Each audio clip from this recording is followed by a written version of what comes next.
Alright, here we go again. A little bit more properties of real number this time, but this lesson is going to focus on something we call combining like terms. Now, when we talk about combining like terms, what we're asking is basically what terms look alike. What kind of things can we group together and put together? So think about them as writing utensils. We could put markers together. We could put pens together. We could put pencils together. We could put colored pencils together. We could put erasable pens together. They're all writing utensils, but there's something that makes them all slightly different. And if we were trying to organize and put things on a shelf at a store, all right, we'd put all the pencils, all right, and we could even break pencils into mechanical pencils, number 2 pencils, and all those kind of things. But we would kind of group them in a feature that would make them alike. Now, with our terms, what we do to determine if something is a like term is we look at two things. They have to have the same variable, and that variable has to be the same power. All right.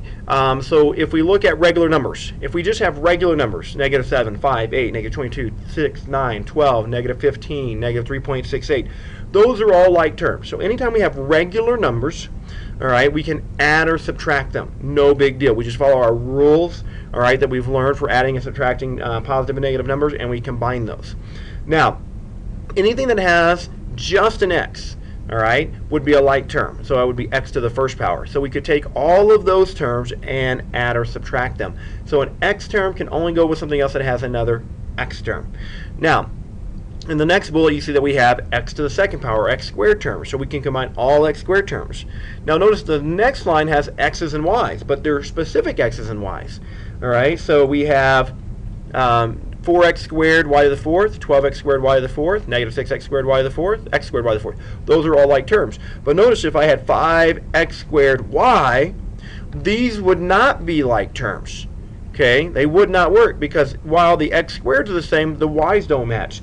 So everything has to be the same. So they have to have the same junk in the trunk. They got to have that same caboose. They, however you want to think about it, have to be exactly the same for us to combine them. Now, once again, when we're talking about combining like terms, we're talking about adding or subtracting those terms. Okay, you can multiply any kind of terms you want.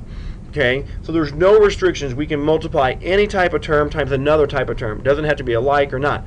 But when we're adding or subtracting, we're basically gathering all the same things that are alike and putting them in the same bucket together. All right, and for that to happen, all right, they have to be exactly the same. Now, for what we're going to start with right now, we're really going to focus on really two types of terms for combining like terms. Our number terms right now and our single x to the first power terms. All right, now as we progress through the semester, we will add in some other types of like terms that we will work with, but for now we're going to keep it pretty simplistic, excuse me, and we're just going to be looking for those two things. So for example, when we look at our first example here, all right, I have 3x right here. I can only add or subtract 3x with another term that has just an x at the end. And so in this case, it would be this x. Now, it's important here that we always remember when we combine like terms, we always have to pay attention to the sign in front of the term. That's determining whether it's positive or negative. So in this case, this would be 3x plus 7x. So 3x plus 7x would be 10x. All right? So there's another way to think of this. It says I've got 3 pencils here, I've got 7 pencils here, so I would have 10 pencils. Now, and when I look at the next one, I have just a negative 9.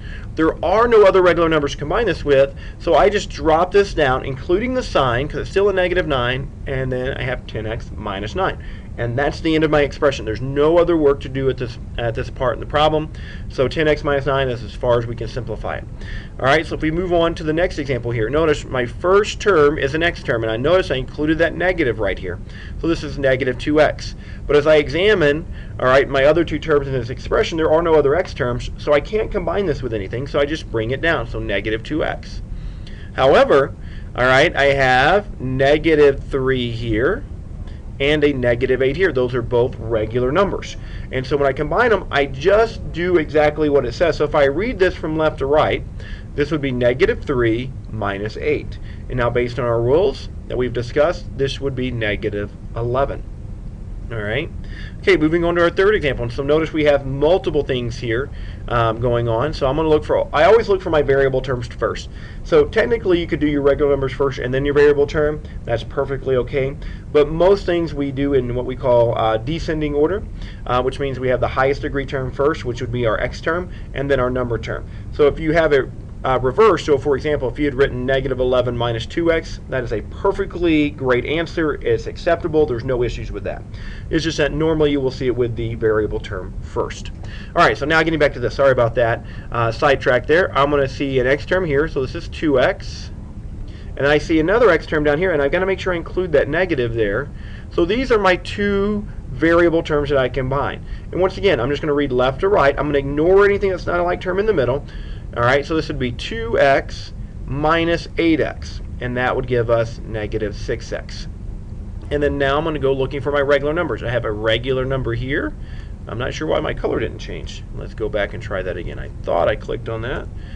Maybe I didn't. There we go. So then I have a negative 5 right here, and I have a positive 4 right now. So once again, I just read left to right, follow what it says. So this is negative 5 plus 4. All right, which would be negative 1. All right, a couple more before I let you guys do some on your own.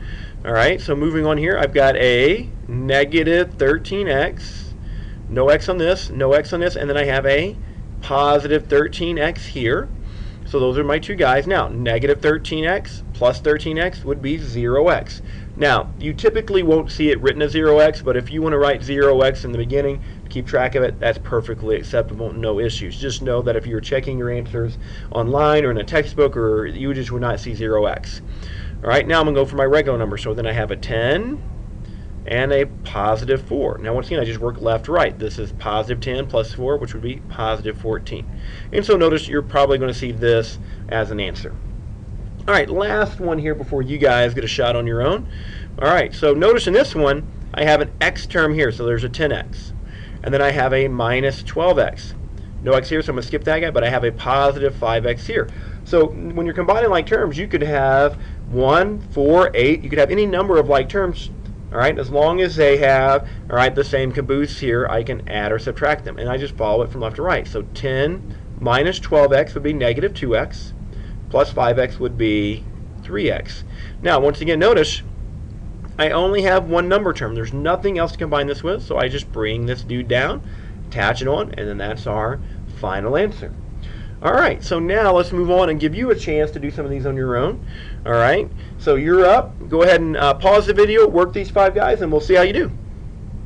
All right, so here, let me flip to, all right, the answer key here, all right, and kind of go run through these real quick. So you can see here, 14 minus 10 is 4, only one x term, bring that down. Negative 8x minus 3x is negative 11x, only one number term, bring that down.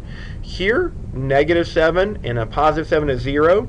So once again, if you wrote plus 0 out here, perfectly fine, 8x plus 8x, 16x. And then you should have gotten 10x plus 2 here, and then negative 7x minus 16 here.